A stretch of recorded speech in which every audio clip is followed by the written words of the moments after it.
move on to the minutes on this evening. On January 14th, 2021. Does anyone have any questions or comments regarding those minutes?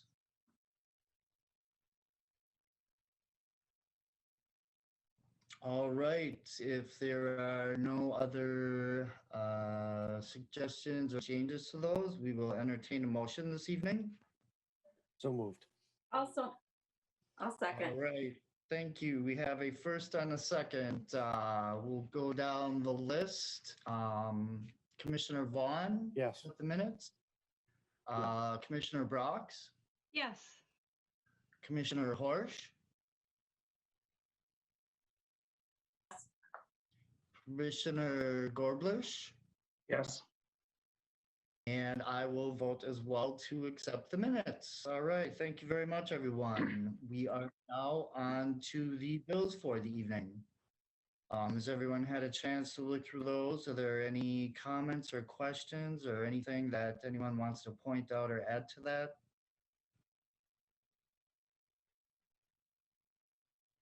All right, if we are good with the bills, is there anyone who would make a recommendation on that? I'll move. All right, thank you very much, Commissioner Gorblish and Commissioners Horsch. Commissioner Vaughn, would you like to go ahead and vote first? Yes.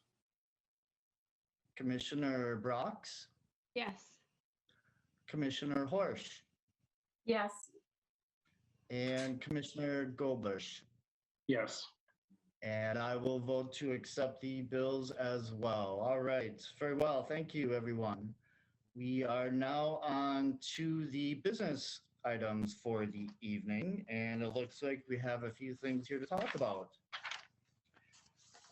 Looks like first on the agenda, we have item A, the Land for a Dollar program discussion. John or Eric, are either of you going to take us up on that one? President Piney, I'll be leading HEDRA through that discussion.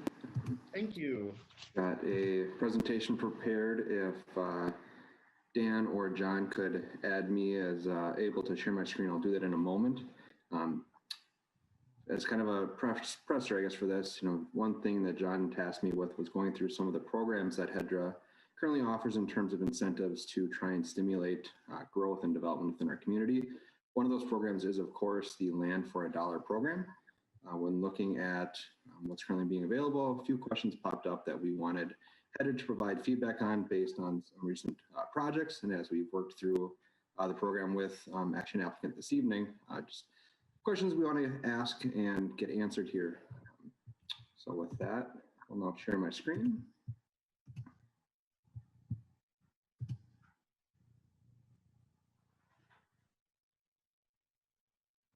There we go.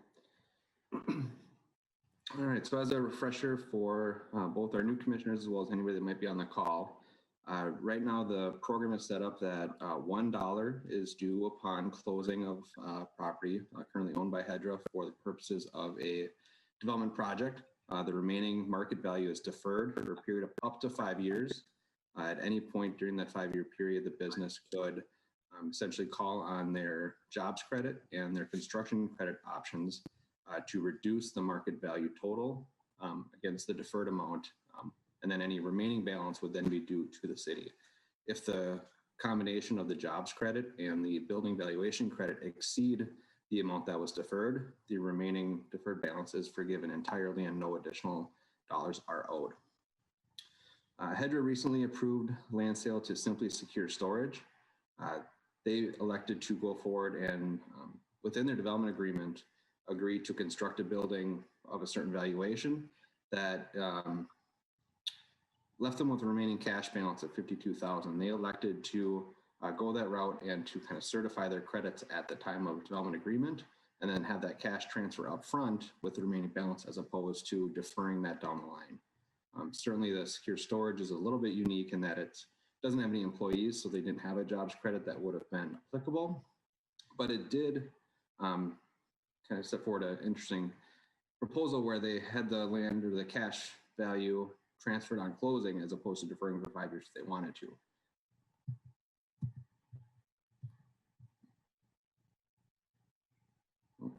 Apologies, it's going a little faster on me. Get to the right slide. All right, so I guess the first point of action we're looking for from HEDRA is whether or not we should continue with that $1 to be transferred at closing, and then a 5-year window to certify any building valuation or jobs credit.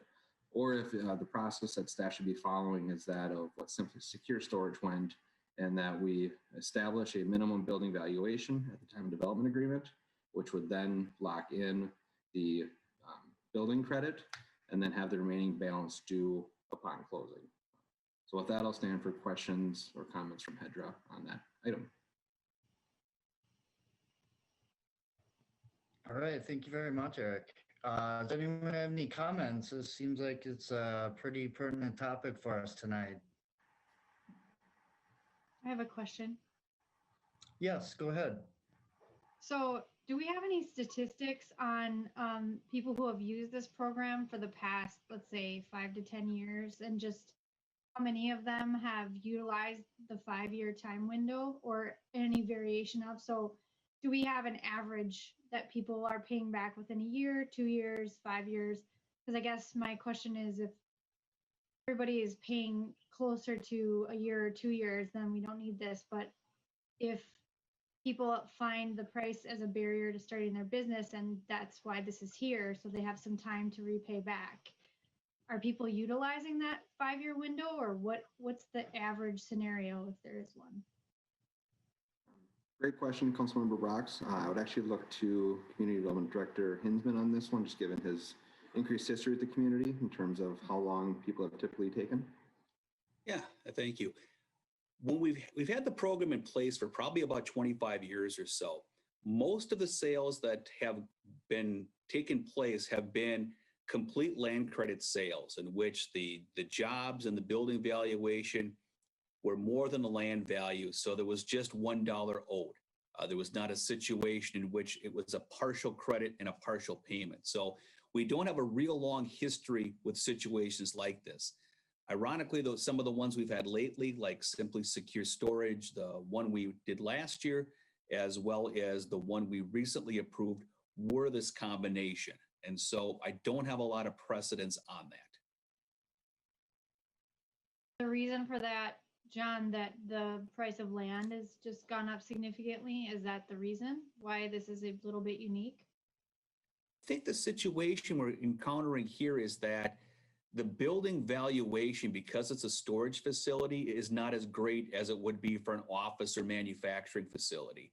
And so when we apply the land credit formula, land credit value is not as high. The employees are not there with a mini storage facility. So they don't, when you calculate the credits, they don't add up to the amount of the land value itself, where in many other circumstances they did, and then it was just this nominal $1 cash transfer. Thank you, John. To make a comment if I could. Yes, go ahead, Bruce. On the jobs credit, sometimes with a startup business and building a building, it takes them a few years to create those jobs to get to that. And I think our program is for 5 years to create those jobs. Is that correct, John? They can have up to 5 years. There's a 2 and 3 year check-in period, I believe, on that. But yes, up to 5. Okay. So how do you do the combination of the two? If we just base it on the value of the building itself and give them that credit up front, but then the additional credit for the jobs, how do we calculate that?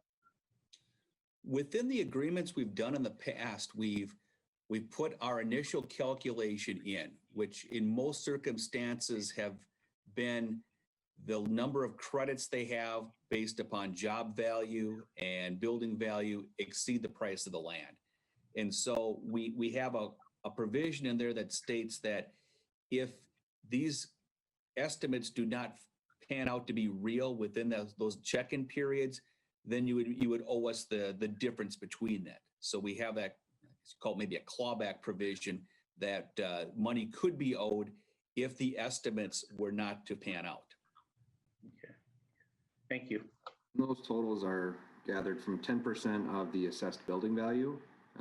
Certainly, typically property does go up in valuation, so it's reasonable to expect that in years 3, 4, 5 that the valuation of that building will be higher and therefore credits would be greater. Same thing in terms of the jobs credit.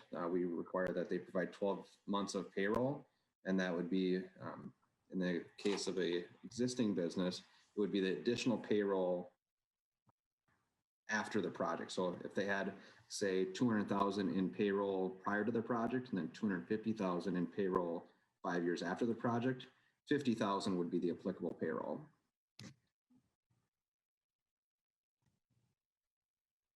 Thank you, Eric. Does anyone else have any questions or comments about this topic? Yes, Commissioner Vaughn.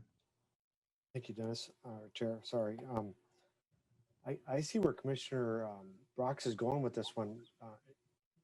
Some data would really help because, as John said, 25 years we've been doing this, and I don't know how much we've really turned a lot of land over it, because to me, it's kind of a marketing push, saying the land for up to $1, but it's not.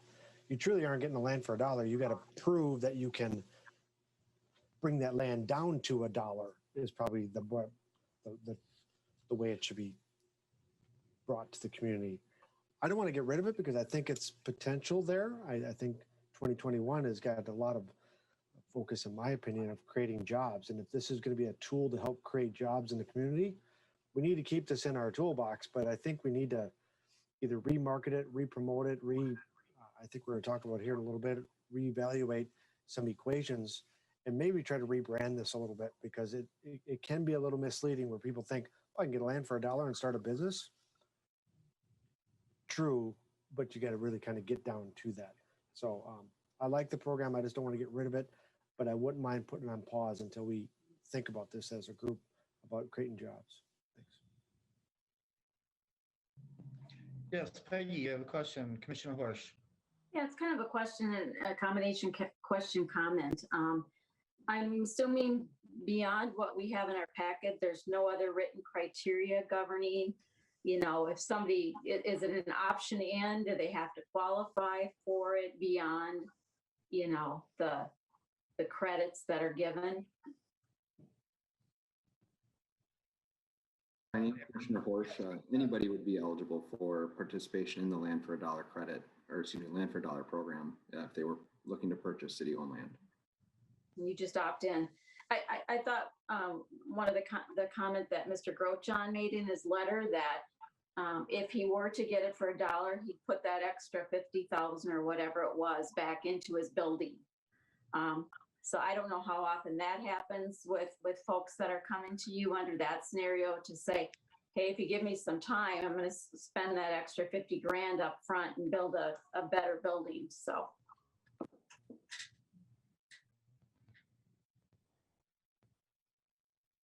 All right. Does anyone else have any comments or questions? So I have one more. Yes. The Land for $1 program is any city or HEDRA owned land, correct? Industrial owned land. Just industrial, okay. I just wanted to clarify that because I was.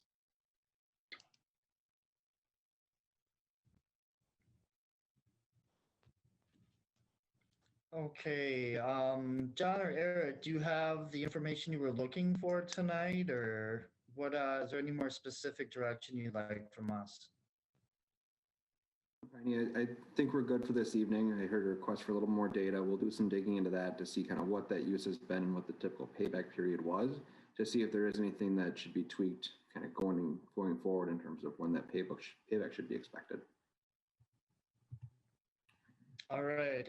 Yes, Commissioner Vaughn. Thank you.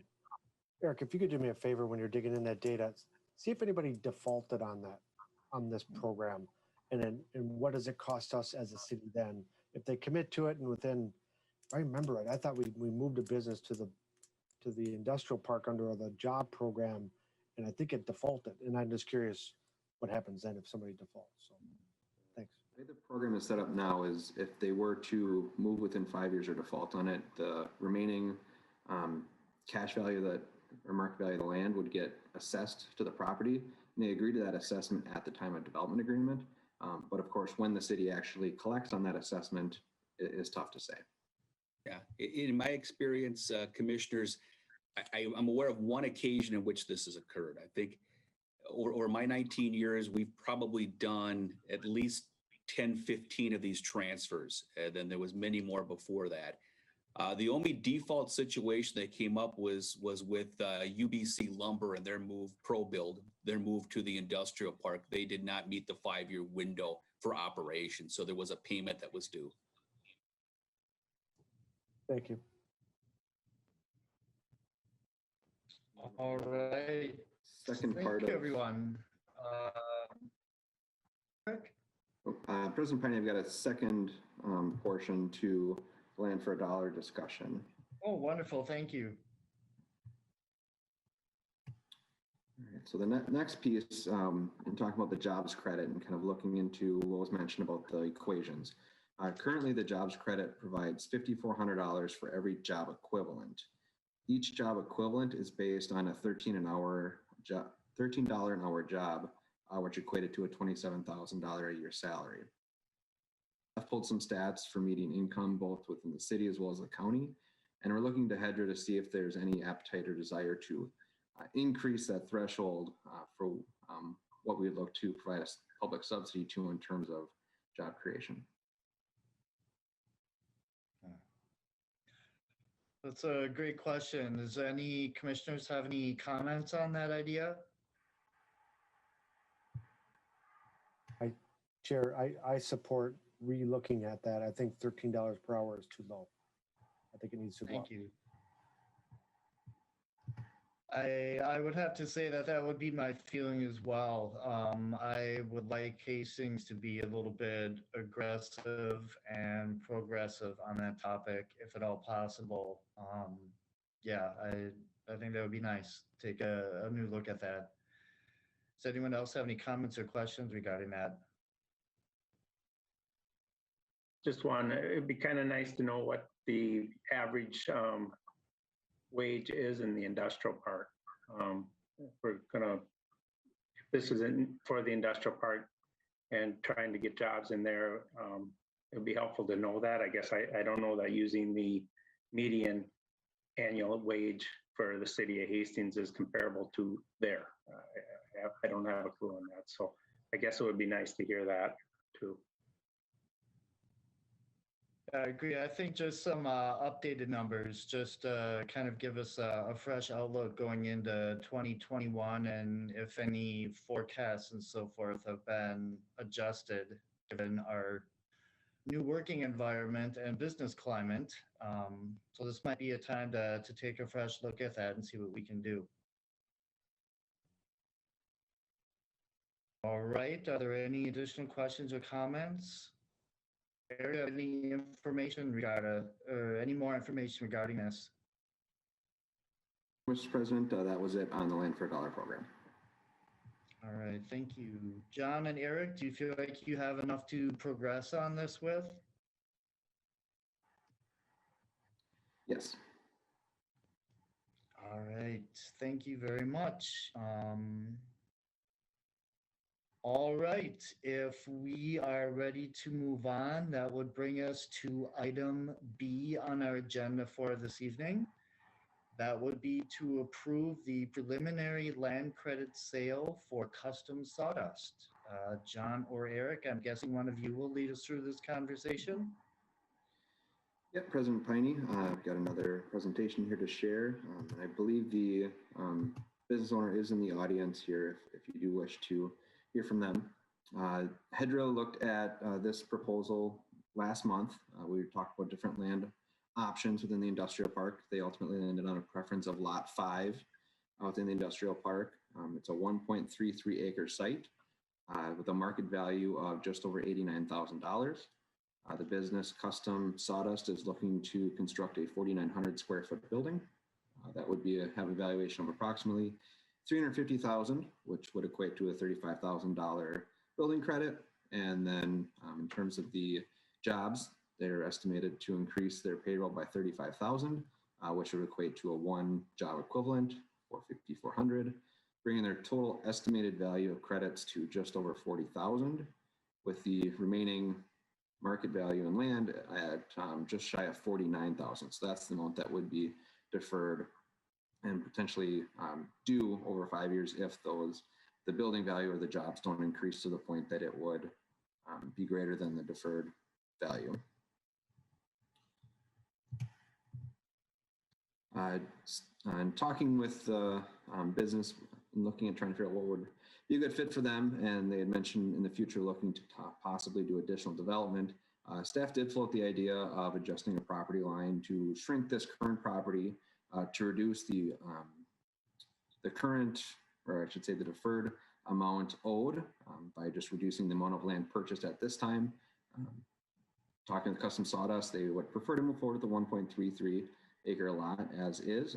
Staff is more than supportive of that, but just heads up that we did look at that. Here you see the concept plan submitted by Custom Sawdust as well as the building elevation submitted. The intention is that the building will look similar to the building that they're currently located in with a nice wainscot and then metal finishes on the remainder of the building. This project, if the land sale was approved, would be required to go through the site plan approval process with the city. And so with that, staff does recommend approval of the land credit sale of Lot 5, Block 2, the Hastings Industrial Park to Custom Sawdust. I'm happy to answer any questions. All right, thank you, Eric. All right, commissioners, do we have any questions or comments this evening regarding this possible transaction? One comment I'd like to make right off the bat is thank you, John and Eric. They're definitely thinking outside the box with shrinking the lot size to try and make this work. So thank you for your efforts on that. That was a great suggestion to try and get through the roadblock here. All right, any comments or questions right now? All right, I'm not seeing anything from commissioners. So if there aren't any questions, we could go ahead with a vote unless Mr. Grattan, it looks like, would like to speak.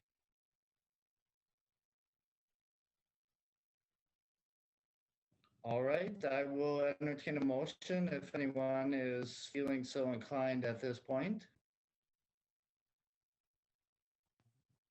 I'll move to approve the sale. Second. Commissioner Gorbush, thank you. Do we have a second? Second.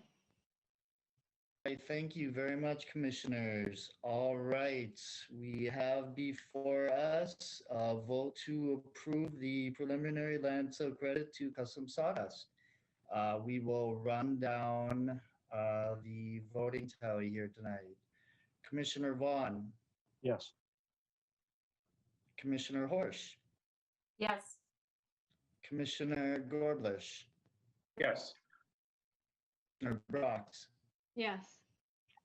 and I will vote in favor as well. So thank you, everyone. We have a approval here. All right, congratulations. Well done, everyone. All right, moving on to item C then this evening.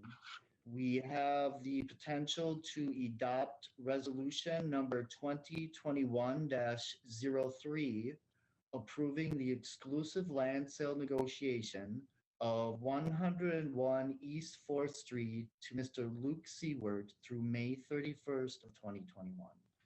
All right, I'm guessing we have a report on hand for that. Erica, John, would you like to read us through that? Mr. President. All right, so before the HEDRA Commission this evening is a request for really two options. You're aware of this project. We've talked about this on a few occasions. Mr. Luke Seward would like to construct a 30-unit apartment building within the downtown. Staff has been working back and forth with him with respect to the specifics of the project, especially the financial specifics. Mr. Seward's request to purchase land for $1 does represent a request for a public subsidy. And so we've been working through the numbers to see if the numbers of the project themselves can justify that public subsidy that's been requested. city staff has provided the information sent in by Mr. Seward. They reviewed it on Northland Securities, had a few questions back and forth. However, with the current available information, staff is not able to ascertain whether or not a public subsidy is necessary from a purely financial standpoint. And so that's the kind of recommendation we brought forward from Northland Securities. However, the city does have goals related to redevelopment and benchmarks for that are established related to the ability to provide a public subsidy if requested or desired. And so outside of that financial justification, the city has the 10 benchmarks. City staff believes that this project, it's on 3 of those. Those are listed there below in the presentation here. And so we've essentially brought this forward to HEDRA with one of 2 options. HEDRA could either, one, indicate that it's your belief that this project hits on those benchmarks necessary that the city has already previously established as justification for a public subsidy, or you could direct staff to continue to work with the applicant, dig in further into the numbers and see if there's truly a financial need related to the project to justify the subsidy. Yeah, I think that wraps it up for the presentation on this one, unless John, you have anything you want to add? No, commissioners, I have nothing more to add on this one. I think what we're doing is in response to some of the discussion that we've heard from HEDRA over the last couple of months. That is, from a staff review standpoint, we believe that further information is necessary to dig down and determine whether the subsidy is truly necessary in the property. By doing that, that's no review of the project itself and its merits, but more, is it warranted a subsidy based upon the numbers? And so at this point, we do not have the information that we would be required to do that, and that's been further substantiated by our financial consultant. However, we do understand that HEDRA's desire to move this project forward, there are other criteria that we have that we could consider. So we leave that question up to you. And I believe that Luke Seward is in the audience as well, if you have any questions for him. All right, thank you, John and Eric. Right, commissioners, let's get some feedback on this first with where we're at with the information we have provided to us at this point. Are there any questions or comments? Anyone? Mark, yes. Thank you. I appreciate what staff did here. I actually think I want to continue having staff work with Luke Seward on the project. Is the land worth $1? No, not in my opinion. It's just not that simple. But I think staff needs to keep working this one forward and figure out what we can come to conclusion on. I like our process, what we use. I think we've used it before. Trust Northland Securities. But I think we need to keep moving forward. We're not saying no to this one, but I personally would say no to $1 for the land in this situation. Thanks. All right, thank you, Commissioner Vaughn. Do we have any other comments or questions regarding this topic tonight?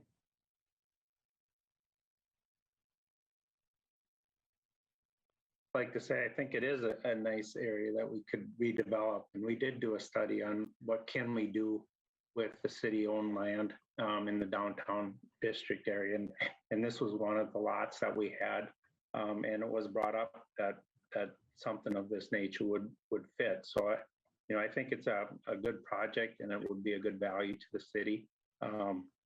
Whether we can justify it under those blighted conditions or encourage redevelopment or development and investment in the community. Those are the two, I think. I guess from what you're telling us, the increase in tax base is not sufficient. So I support the project. I just want to make sure that it's correct for everybody and we do it correctly. So. All right, thank you, Commissioner Gorbush. Let's see.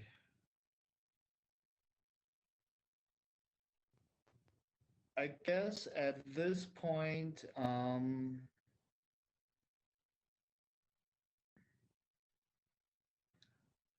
Well, would it be pertinent at this point to continue the conversation with Mr. Seward, or how do we feel about this, commissioners? Is this something that we want to direct city staff to focus on specifically, or is this a general policy item? Or I guess I just want to know what we can do next to keep the ball rolling, just to make sure that we haven't eliminated any possibilities.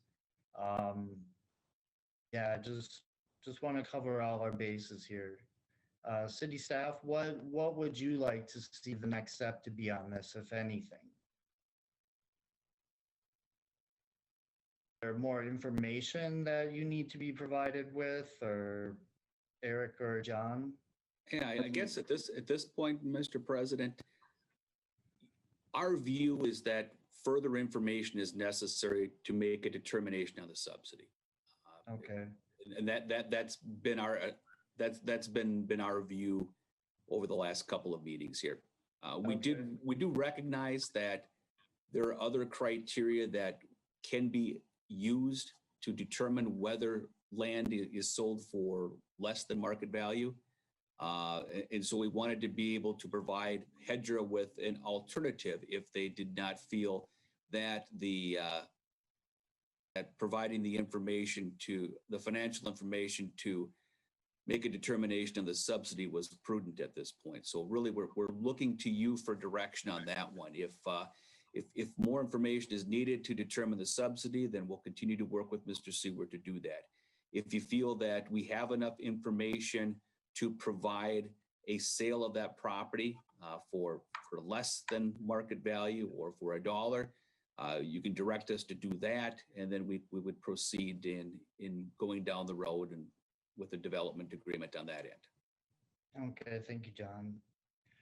I guess at this point, I will rely on fellow commissioners for a direction at this point.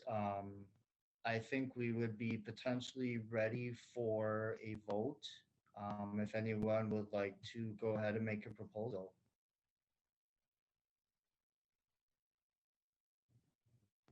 Mr. President, if I could, before there's a motion or a vote, what would be helpful, perhaps, is some discussion, even if it's just to reiterate the position of HEDRA, is that when additional dollars are found, and essentially if we wait for more information, is HEDRA willing to provide a public subsidy if it's shown that there's a gap that could be filled in the form of reducing the land sale or the value of the land to be sold?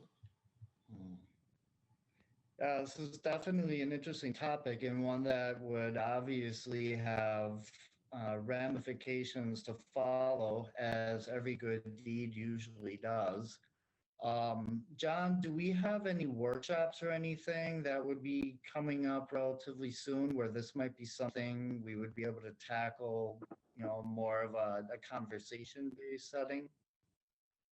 Talking about this project in particular, but maybe just in a broader sense of what to do in this situation going into the future. Just identifying any roadblocks and, what we can do, if anything, to alleviate them going on. Thank you, Mr. President.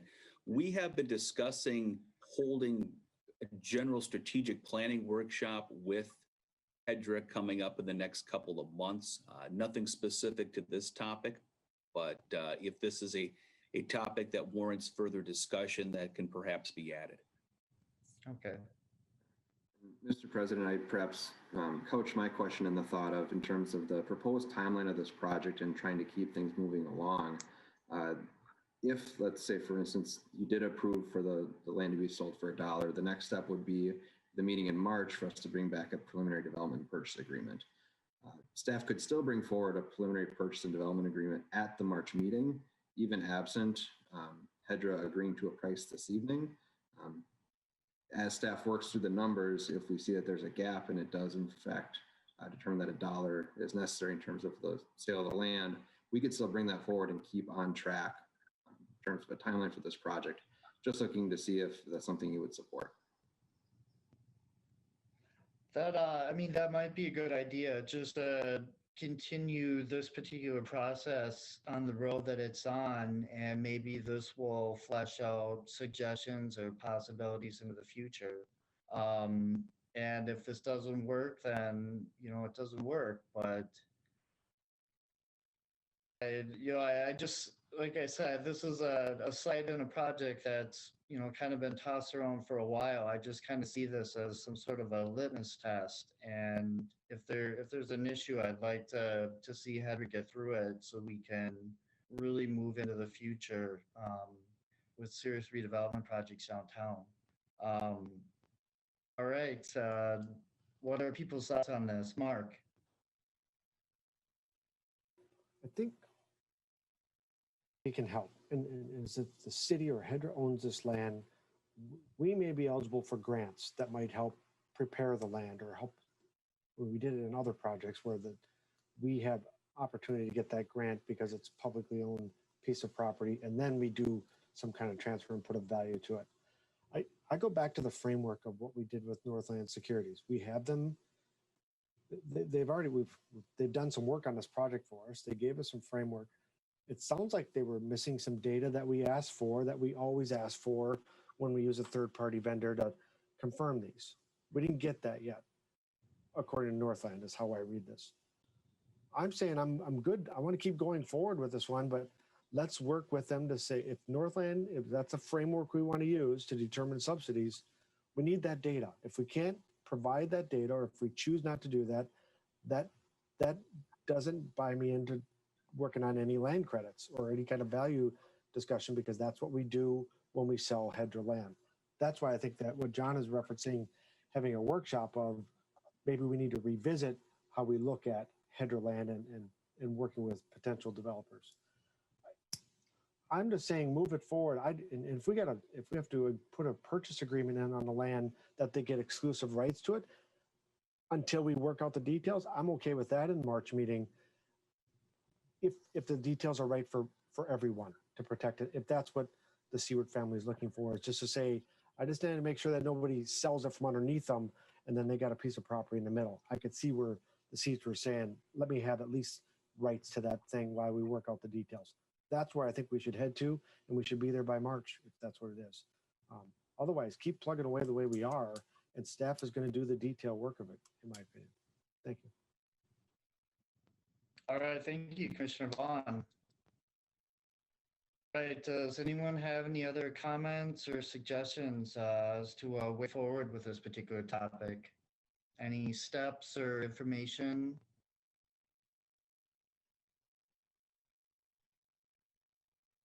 All right, well, I believe we do have a proposal before us. If there's no more comments or suggestions, we will entertain a motion, whatever that would possibly be at this point. Just to clarify, Mr. President, on the attached resolution, and I'm looking for that as I speak here, we're asking that resolution would need to be modified based upon the direction of HEDRA. The two options we brought forward were, well, let me go back a little bit. The resolution would provide Mr. Seward with a time period of exclusive rights for the property. So the fear of having the property sold out from under him would dissipate. And so I think we're in agreement that that's a good idea here. We certainly have no other purchasers approaching us at this point. The second is looking at how we may determine the land price of it. I think as Eric had pointed out, we plan to move forward in drafting a purchase and development agreement here in the near future. However, a big part of that obviously is how much we're going to charge for the property on this one. And looking for any direction that HEDRA may formally give us tonight pertaining to whether additional information is needed to determine whether a subsidy is warranted, or whether the information provided by Mr. Seward is adequate based upon those other criteria that were shared. So really looking for direction and potentially inclusion of that information within the motion and resolution as we take action tonight. All right, thank you, John. Okay. All right, commissioners, based on John's comments there, I guess we have some framework to work within here. Does anyone have anything they're more or less comfortable with at this point?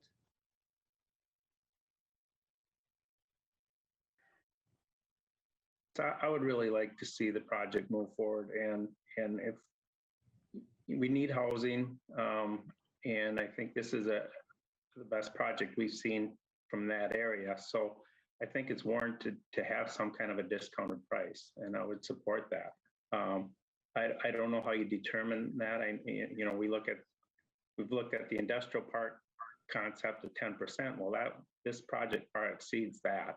So that's not even a comparison. So I don't know how you break down, a $60,000 parcel of land when you're looking at a $4 or $5 million project. To me, it seems like it would fit. We could give some kind of a discount, and I guess I'd like to know what you're specifically looking for, or what Northland Securities is looking for to show that there's a need. Mr. President, I can fill in that one. Yes. The two items specifically that Northland Securities was requesting was a bank commitment letter in terms of the actual terms of the loan that they would provide, and then the actual construction estimates for the project. Those two things together would provide them a little bit more concrete detail in terms of what the actual sources and uses of the project would be, and whether or not there was enough capital to pay for the project. If there wasn't, that certainly is where a subsidy from the city could come in. To your point, Commissioner Goblish, on a $5.5 million project, if there is in fact a gap, I don't know that a $30,000 to $60,000 lot necessarily fills that gap if there is in fact one. But those are the two pieces of information that we are looking for.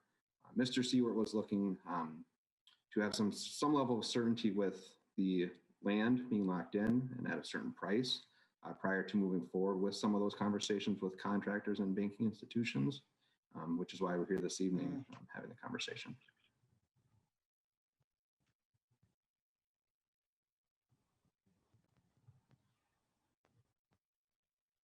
All right. Yes, Commissioner Vaughn. I think to give some direction, here's the thing that I'm looking for. It's hard. I'm with Commissioner Goblish. We got to figure this out, but I haven't seen what they want to build. And I think that's what Northland Security, we've seen a concept drawing of it. And I've seen that enough of my time on the city council that that's not usually what we get when it's all done. So I want to know, and I think that's what Northland's looking for. Is this going to be a brick building so it fits in downtown? Or is it going to be siding building and it doesn't fit in the neighborhood type thing? Those are the things I think that we need to see. And then there's going to be a value to that. So if they propose to build a brick building, it fits in and real nice for the neighborhood, that helps me say, yeah, let's give some subsidies because they're really making an effort to make it fit in there. They've already asked us for a lot of exceptions already with parking and so forth. Those are examples. So I think we're already giving some concessions to make this project work. There's a value to that. And we got to make sure that we understand that. But I want to know what they want to build. And I think that's what Northland is trying to say is give us some basic numbers of what you're trying to build here so we can see if the value is that there. I don't think it's worth $60,000. I really don't. But I think it can come down if we know more data to go with it. I would make a motion that it's what they put in here as staff is it's number one, provide the exclusive rights so the Seawards can understand that. And then keep working with them to find out what that value is going to be on that land that we can come to work an agreement with to make this project go forward. All right, thank you, Commissioner Vaughn. Eric or John, would a motion worded as such satisfy what you're potentially looking for tonight? Mr. President, I think it would from the standpoint of being able to reserve the land for Mr. Seward as we move forward here. I think what I'm hearing from HEDRA tonight is certainly support for the project, but looking for more substantive information to warrant the subsidy. And so if that's where we're at with HEDRA tonight, we will continue to work with Mr. Seward to do that. Ultimately, it would be a potential goal to bring back a purchase and development agreement or something more substantive at the next meeting so that the project can continue on here. But certainly there's going to be questions on the project itself, things that need to be worked through, like any substantial project that will take some time, and we'll continue to work with Mr. Seward on that. All right, thank you. I do have one question, just kind of in regard to Commissioner Vaughn, some of his concerns. Yeah, and Mr. President, could I, just from a procedure, That Mr. President? particular lot, does that fall with? Yes, yes, go Just ahead. from a procedural John, go ahead. standpoint here, I just want to recognize that Mr. Vaughn has a motion on the floor right I'm now, sorry. and we should second that, and then we can continue conversation. Absolutely. All right, with Mr. Vaughn's proposal on the floor, do we have a second this evening? I'll second it. Actually, I will go ahead and second that. I feel. All right. Thank you, Lori. All right, we will start with Commissioner Brox and Commissioner Brox. Yes. Oh, all right. Thank you, Commissioner Gorblish. For option one, to give more time to discuss it, I would say yes. All right, Commissioner Vaughn Yes. and Commissioner Horsch, Yes. and I will vote yes as well. All right, thank you, everyone. Just quickly, my only comment about that, in regards to materials, I think that the city, I mean, we do have standards regarding that, right, John? I mean, in that district potential, as far as it being maybe in a historic district that might dictate kind of a minimum level of, product types so that it would be ensured that it would fit in with the neighborhood. I just don't want HEDRA to get into the business of setting building construction standards. I feel comfortable just working with other facets of the city that those standards are probably already in place. But that would be a good aspect to look at as far as valuation. All right, that will bring us on to item 5 tonight, reports and information. And item 8 is the space development. And thank you, Mr. President. I can All start right, with an John introduction. or Eric, do you have a report in regard to that this evening? Mr. President, I can provide a summary here on the Spades development. Just to provide a quick update here, more background information. I think we're aware that Spades is looking at the potential acquisition. You hear me okay, guys? Okay. Potential acquisition of a property owned by HEDRA located north of the art space along the river. Last year, we had brought together a purchase and development agreement outlining terms for potential sale of it based upon certain benchmarks that would be met.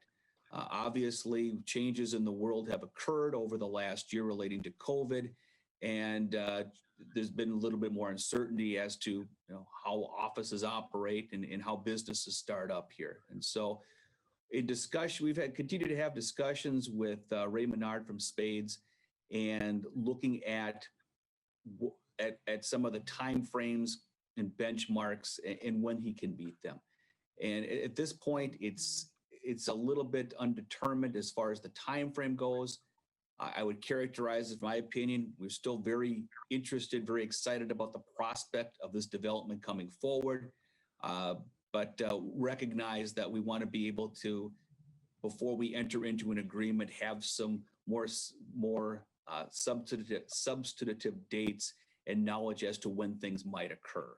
And so we're at that pattern right now of working with Spades to develop what that would be. but I thought it would be helpful tonight to bring Mr. Ray Menard forward tonight to the meeting, just to provide any updates, answer any questions you might have of him and his company related to the potential acquisition. So no action necessary tonight, more of an update on the project itself. So I will bring Ray into the meeting. Thank you.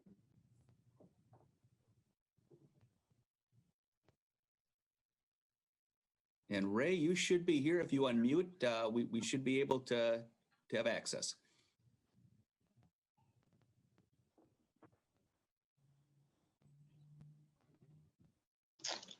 Can you hear me now? We can. Thank you. You have quite an agenda tonight. It's pretty amazing what you got going. Thanks for having me, Mr. President, Commissioners, City staff.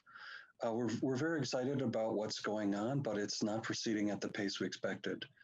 The reoccurrence, if I could call it that, of COVID, this latest wave, has really affected the development of our work around the world. In some parts of the world, it's extreme what is occurring. For example, in South Africa, unemployment has hit 50% and starvation is rampant. We don't get to see a lot of that stuff on the news, but all of this is the kind of thing that is affecting our work. And so the partners that we have around the world are facing some very difficult times and have slowed our activities. On our side, we've continued to move forward as we can. We've added staff to our company. We've built out a board. The chairman of our board has raised $100 billion twice in his life, and is active in the conservation space. There's been a lot of money set aside to invest in companies like ours around the world over the last few months. We've secured some amazing technology I might have mentioned in our last meeting. I'm sorry if I did or didn't, but that allows us to determine where trees can grow. And we now have control of this technology. There's nothing like it in the world. We have major projects in development in several nations. In the Caribbean, we've got 2 countries we're working on there. Belize is very far along.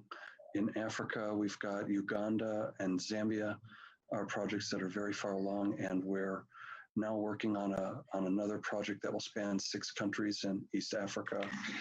We're working on a project in Australia. All of these things are continuing, and it's going well. What we faced a shift over the past few months as well. Investors went from saying, raise the money, then go get the projects, to bring us the projects and then we'll give you the money. And so we changed the order of our fundraising, and that has delayed us as well. Between the fundraising shift and COVID, we've probably lost about a year of effort or timing that we expected, most of that due to what's happened with COVID. We're still quite excited about locating in Hastings. The property under discussion is still potentially a good fit. Also, the one across the street from it could be a fit as well. That wasn't true before because it wasn't large enough. But what we've seen is a gigantic shift in the amount of office space used in staffing. Just as we're all meeting here in our homes tonight, that's what's happening around the world, of course, for staff. And so we had originally imagined placing around 600 employees within the first few years in Hastings, and now we're looking at more like 200, with more people working from home. I sent John some information on that. This is a big subject in business right now. Some companies literally have closed their offices permanently. They're not, and they had hundreds or thousands of employees, and they shut them down permanently. We don't see that as the direction that we prefer. It's an interesting outcome, though, in terms of office space, because the space needs to be very flexible for employees that come in and go, and you do things like have coffee shops and lounges, and it's a whole different kind of thing. A lot of meeting space. It's a very flexible space that could potentially serve other startup companies in Hastings as we slowly fill in that space over a few year period. So there's a lot of good happening in this space, a lot of money being set aside around the world to invest in projects like this. We count $30 billion to invest in projects right now, and it's not being spent, but it's pledged to it. Just in January, a new fund was started, $20 billion to invest in companies like ours, just established in January. So there's a lot of money, a lot of interest. It's just a little bit slow in getting going. All right, thank you, Mr. Menard. We'll stay in touch with John and Eric and make sure that we're connected. As I said to John, we feel guilty for you to hold anything for us because this is not happening in our control, this whole COVID situation, but we'll stay in touch.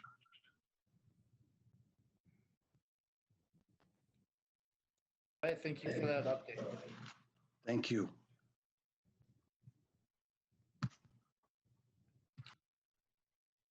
Thank you, John.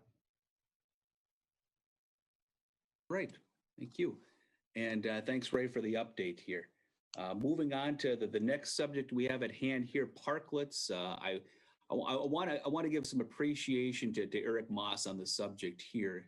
Eric has really gone to the lengths in his research, application of how these would work.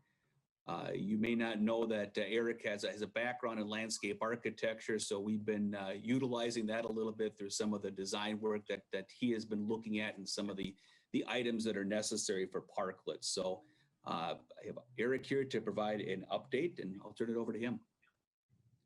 Thank you, John. All right, I'll share my screen for a final time tonight. Commissioner will remember at your meeting last month, you allocated or earmarked $40,000 in support of a parklet program. The intent of that was then for staff to bring back forward, how would those dollars be spent? In conversation with local businesses, as well as City Council, we've established an ordinance that went to City Council at its last meeting, and they've scheduled a public hearing for their meeting on the 16th to continue to consider the parameters of that ordinance. Specifically to HEDRA's role in this is, again, back to that $40,000 in funding. Staff is currently aware of 6 businesses that are looking to institute a parklet in 2021 and likely beyond. With that in mind, we've sketched out a grant program for HEDRA feedback. That grant would be capped at $5,000 per business.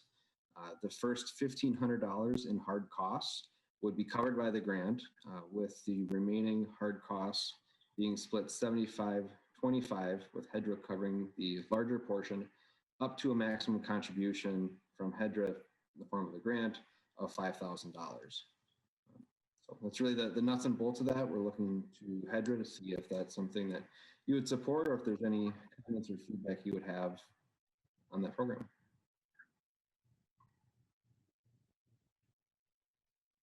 All right, thank you very much, Eric. Great report.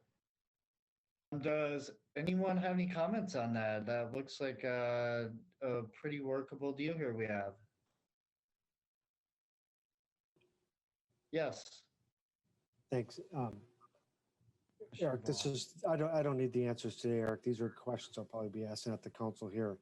And you may not know this, but before we started and approved this program, have we had a lot of requests throughout the community for parklets?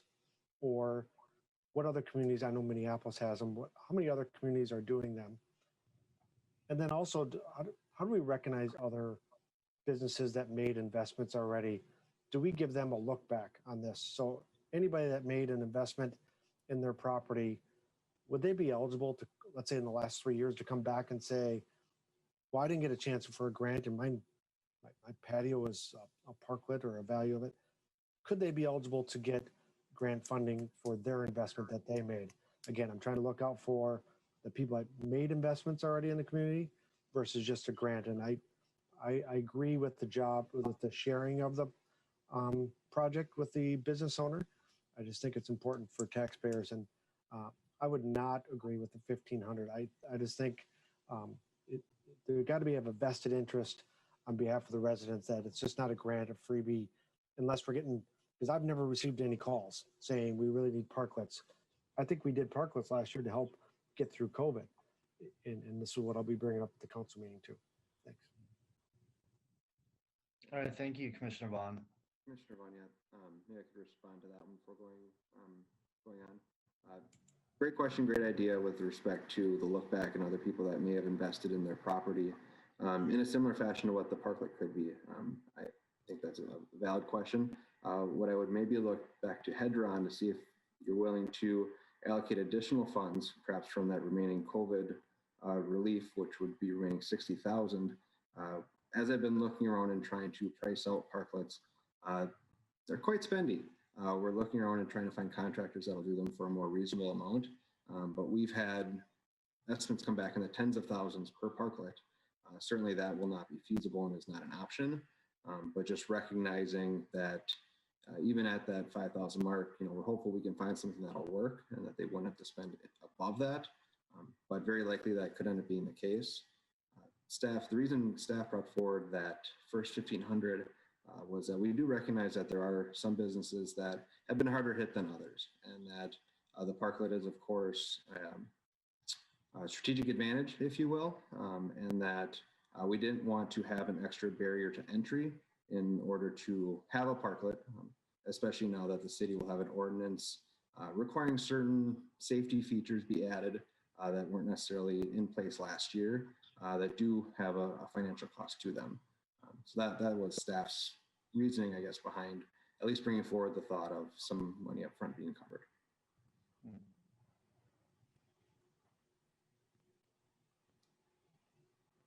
All right, does anyone else have any comments or suggestions? I definitely think that the parklet idea is definitely caught on. I think in Minnesota especially, we have such little time to enjoy the outdoors that really giving people the chance to enjoy it more frequently during the summer is great. I think COVID brought everybody out, and I think they're going to stay out. I think that seeing the downtown streets filled out most of the summer was great. Really started with COVID. I might look at maybe looking back that far as a way of sort of capping paying people back for projects. Because I think these have really sort of come out of a specific need, for places that don't have that type of seating in the first place. I think this is a great start, a great program. Does anyone else have any comments or questions on this one?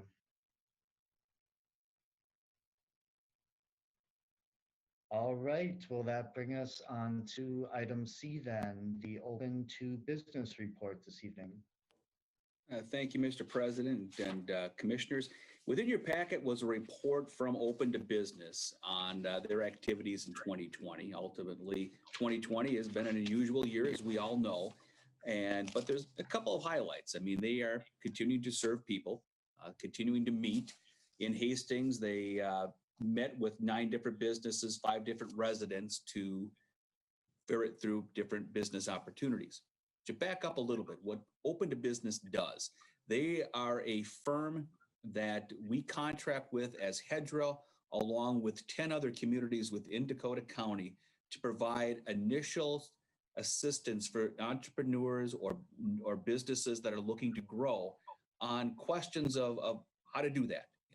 How do I put together a business plan? How do I secure bank financing? What things should I be looking for as I move forward here? So they work as an advisor, and it's a free service that we offer with that. So there is one individual that is charged with Dakota County and provides these services. So we have the clients that are served They also have a financing and capital end of it. They did have 4 loans that went out over 2020. And one of the things that was interesting is they're also starting with more networking and outreach opportunities. They had a business boot camp that they had last year and a few other online activities so that people can learn more about opening businesses and more about entrepreneurship. So that is kind of the nuts and bolts of the report that we have here. And any questions, I can attempt to answer those. All right, does anyone have any questions for John tonight? Hey, John, real quick. Can you check to see if anybody's done it? I think we've had this discussion before about a new business wants to open in Hastings. Is there a way that we could give them, and they choose to meet with Open for Business to go through the works, to make sure all the things are checked? We give them grant dollars for that, to pay them for the, I know it's a free service already, but I just think it's a high value to, if a brand new business wants to come to Hastings and they take the time to meet with this consultant, that tells me that they're vested, and I think we should give them some dollars back somehow in a grant form. That's how I could see HEDRA helping. Commissioner, I think that's a really good idea. We'll look into that to see if we can provide some connection there. All right, thank you, Mark. Thank you, John. All Okay, right, any questions or comments regarding open business? Right, we will move on to item D, the COVID Business Support Dakota County Grant. Down, Mr. President. This is simply an update for HEDRA, just as an FYI. Staff is continuing to work with Dakota County to spread the word about the third round grant currently available through Dakota County as a result of money allocated from the state legislature and Governor Walz's office. The current grant is being made available in essentially 3 buckets. The first bucket being those that have not yet received funds. The second bucket being those that have received funds, but that those funds have not totaled 15,000. And then the third bucket would be those that have received funds and that those funds have exceeded 15,000, with the intent really to make sure that the money is being spread around to as many businesses as possible. The grant is still entirely administered through Dakota County. City staff is not helping administer it, but simply helping with communications. All right, thank you. So now would we be able to provide people with information to get them to that point? If that's not something that the city is dealing with directly, do we have that on our webpage anywhere? President, in the communication that is being sent out to our business list does include the link for the direct application through Baker Tilly as the consultant that Dakota County is working with, so that it's really very easy to click in and enter in their information and submit their application online. Good, user friendly, thank you. All right, we will move on to item E this evening, commercial vacancy. President, on the commercial vacancy side, we haven't seen much change. Looking at HEDRA or looking at COVID as a whole through 2020, we have been pretty fortunate that the number of retail businesses, offices, we haven't not seen a lot of closings on that. So that's one thing that we have been fortunate of. On the development side of things, we have seen an uptick as was shown in 2020 with interest in developments being approved. We have our Schoolhouse Square senior housing project has secured financing, that last hump that they needed to climb. So we expect that that'll be coming forward this year for construction. They have got the entitlements that they need from the city council to move ahead with construction. Now that the financing side is done, we expect that project to move forward. Confluence continues to move it as well with the exterior work that's being done there. On the new development side, Heritage Ridge, west of General Sieben Drive, their next phase of 30 units is in right now, should be before Planning Commission and Council for approval in March. Villas at Pleasant, we are reviewing their final documents for recording of the plat. They're looking to get started right away in the spring as well. And we also had an application in today for the final plat of Vermilion Acres, the other senior housing development on County Road 47. They're also looking to construct this year as well. So should be a busy construction year on that end of things. And that's all I had. All right. John, just out of curiosity, these are all kind of, things that we have on the books. What is the climate then like as far as just lighter nibbles or inquiries? What does that look like, do you think? Relative to the last year, I guess. Yeah, looking at inquiries over the past year, from a residential development side, more than we've had in the last few. I've looked at concept plans for small developments on infill sites within the city, probably 3 or 4 of those. A couple of larger developments that may include annexation as well that might be coming forward. I think it's fair to say that the interest has been peaked in Hastings for residential development. So hopefully those will translate into projects coming down the pike. From a commercial industrial side, we've seen some activity within the industrial park as we've seen. From a commercial side, we have not seen much on the expansion end of things, but I think that's not unusual to us. Yeah. All right. Thank you very much. That sounds very positive. All right. Item F, the development update. Did we kind of cover at that already, Yep. or where are we at with that item? I think we've got that covered, Mr. President. We have nothing further for tonight. Okay. All right, everyone. Unless there are any other comments, suggestions, or concerns, I will entertain a motion for the evening. I'll move to adjourn. All right, Commissioner Gorblos, do we have a second? Second. All right, thank you. All right, everyone, all those in favor of adjourning, we will start with Commissioner Vaughn, Yes. Commissioner Horsch, Yes. Commissioner Gorblos, Yes. and Commissioner Brox. Yes. I will vote to adjourn as well.